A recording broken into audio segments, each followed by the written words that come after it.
Pinatunayan nga po guys ni Representative Raul Manuel na kung minsan mas lalaki pa sa lalaki ang mga bakla.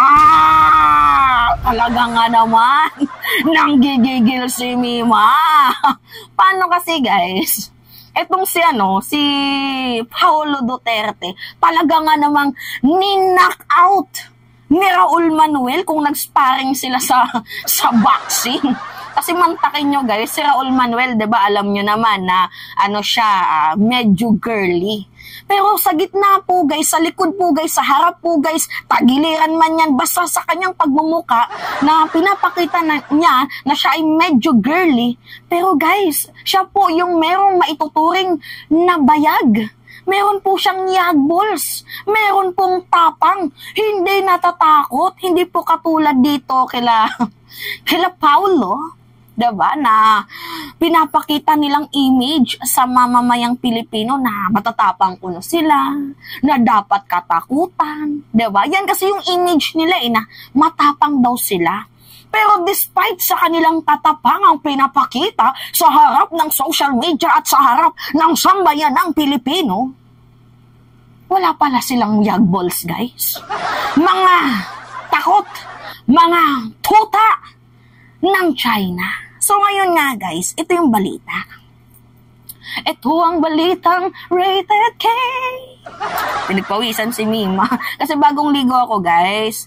Ang init. Tapos naligo ko, tapos pinagpawisan ako ulit. Ganito ba talaga, guys, pag sobrang hot? Anyway, joke lang. So ito na nga, guys. Sinupalpal po ni Representative Raul Manuel itong si Representative Paulo Duterte to the highest level, talagang literal na napahiya. Alam nyo kung bakit? Kasi sa mga hindi nakakaalam, guys, alam nyo naman to siguro, 'di ba? Na itong si Vice President Sara Duterte never pong nagsalita sa issue ng West Philippine Sea. Never.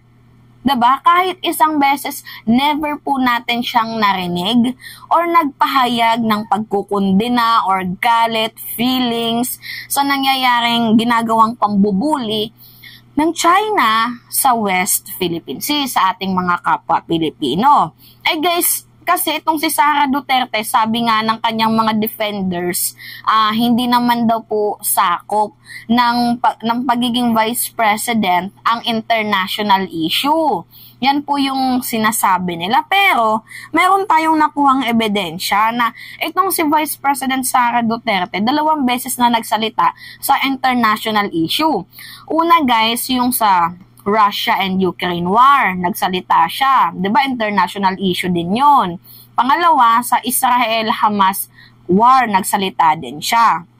Yung West Philippine Sea, guys, international issue din po 'yon. Pero never po nating narinig na nagsalita, na nagkundina, or kahit man lang bumoses ng kahit maliit na boses itong si Inday sa ginagawang harassment, pambubuli ng China sa mga kapwa natin Pilipino doon sa West Philippine Sea.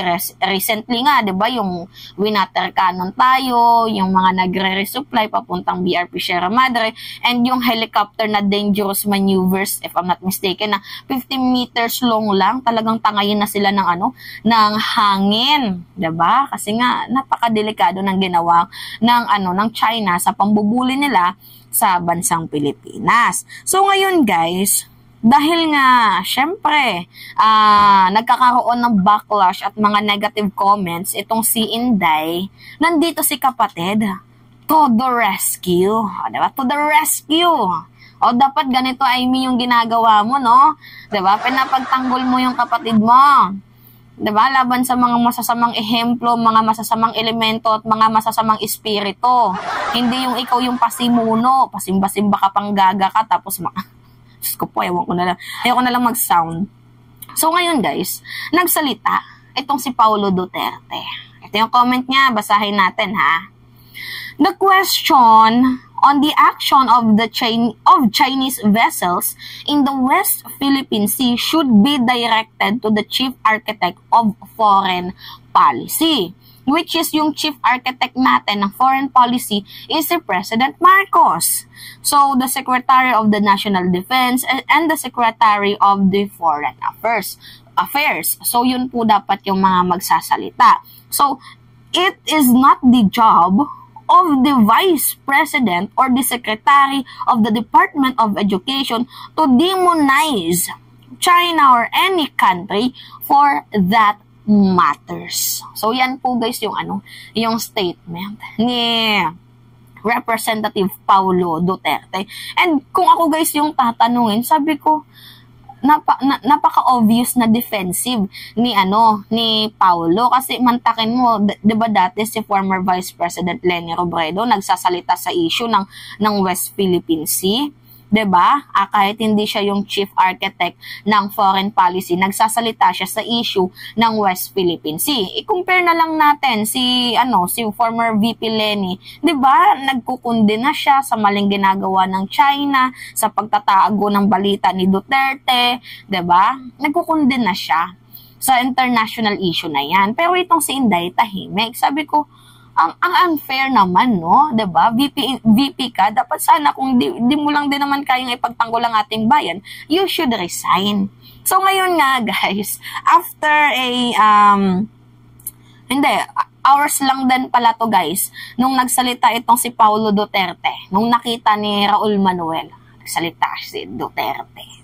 Ngayon, rumesback itong si Raul Manuel. Sabi niya, hindi naman trabaho ng sitting vice president na protektahan ang indicted child sex trafficker na si Apollo Kibuloy. Pero may video statement siya sa issue ito. Diba? Ang soberanya ng Pilipinas, bakit hindi niya maprotektahan? Tama, guys. Talagang sinupalpal. Kumbaga kung sa boxing, knockout, guys, malala itong si Paulo Duterte. Talagang the embarrassing moment. Dinepensahan mo yung kapatid mo na sinabi niya na hindi naman kasi yung trabaho ng Vice President. Hindi daw trabaho ng Vice President, Pues, itong si Raul Manuel, meron ding arrest back. Hindi rin kasi trabaho ng Vice President na ipagtanggol ang isang indicted child sex trafficker na si Kibuloy at may video pa. Diba? Tama nga naman, guys. Hindi naman po trabaho ng Vice Presidente na ipagtanggol itong si Kibuloy at umattend sa mga rally-rally. And yet, ginagawa niya yun. So ngayon, sino yung napahiya dito? Alams na. Minsan ka na nga lang magsalita, nabugbog ka pa ng isang bakla. Talagang tiklop ang angas mo. Kaya kay Representative Raul Manuel, talagang niliteral na kung minsan mas lalaki pa sa lalaki ang mga bakla. O asan yung bayag ni Paulo Duterte? Diba? Nasaan yung yag balls ni Paulo Duterte? Wala na siyang banat, guys. Hindi na siya na-rumesback. Natakot ata. Hindi na guys nagsalita. Tamemek na siya sa issue. Kasi nga, nasupal-pala siya ni Representative Raul Manuel. Ano ngayon? Nasaan yung angas mo? Salita-salita ka pa na hindi trabaho yan ng isang vice-presidente. Etong si Inday, hindi niya din trabaho ang ipagtanggol itong si Kibuloy at umattend sa mga rally-rally. And yet, diba, umattend siya kahit hindi naman karapat-dapat. So, yung mga bagay na hindi dapat gawin, dapat sana, diba, kung sinasabi ni Paulo Duterte na hindi niya dapat gawin or hindi niya sakop na ipagtanggol ang West Philippine Sea, dapat ginawa niya din yan dito sa prayer rally na hindi niya din sakop na umattend sa mga prayer rally at ipagtanggol ang isang sex offender, allegedly. Diba? Ngayon, saan yung tapang ni Pulong? Hindi man lang guys nag-response. Ano nang petsa ngayon? 31 na 31 na. Si Paulo lang si Raul Manuel lang pala ang makakapagpatiklop dito kay Pulong. Talagang niliteral na kung minsan mas lalaki po sa lalaki ang mga bakla. Diba? Kaya naniniwala ko sa ni Glock 9, yung kinakanta niya na ako'y isang sirena, kahit anong gawin nila, huwag upot ng ganda. Diba? Yung kinukwento niya, yung niya daw, history ng pamilya niya is, syokla. And after noon, yung mga kapatid niya, syempre, nagsipag-asawa na. At the end of the video, yung pinapakita sa sa video ni Glock 9 is siya yung nag-alaga sa kanyang ama kasi lahat ng kapatid niya iniwan na sila inabando na yung kanyang ama. Itong kanyang ama binubugbog siya nung bata siya o ngayon na tumanda na siya, siya yung nag-alaga sa kanyang ama. So parang dito din yan guys sa West Philippine Sea issue. 'Di ba? Na etong si Raul Manuel nilalait ng mga mamamayang Pilipino na bakla daw, ganyan-ganyan, 'di ba? Pero at the end of the day, tingnan nyo, kumpara nyo si Raul Manuel at itong si Paulo. Kung sino yung mas may yagbol sa kanila. Yeah? Ayun yung sinasabi ko sa inyo, guys. Don't judge the book by its cover. Diba? So anyway, kagaya din to kay President Marcos, sinasabihan nilang weak leader ko, no? Meron bang weak leader na pinagtatanggol ang ating bayan? Ha? Meron bang weak leader na pinapagtanggol ang ating bayan? Yan yung sinasabi ko sa inyo guys, na masyado kayong judgmental. Tapos ngayon, sasabihin nyo, kasalanan pa ni President Marcos kung bakit pinagtatanggol niya ang ating soberanya. Diba? Yung mga moves nyo na yan, style bulok. Mga bulokski na yan. Diba? Hindi na kami magpapadala sa mga ganyang sentimiento ninyo dahil bistado na kayo. Bistado ka! Sabi ni Ben Tulfo. So anyway, yun lamang ho guys. At it's me again, si Mima Alicia Nyot, nagbabalik ulit tara sa ating panibagong video.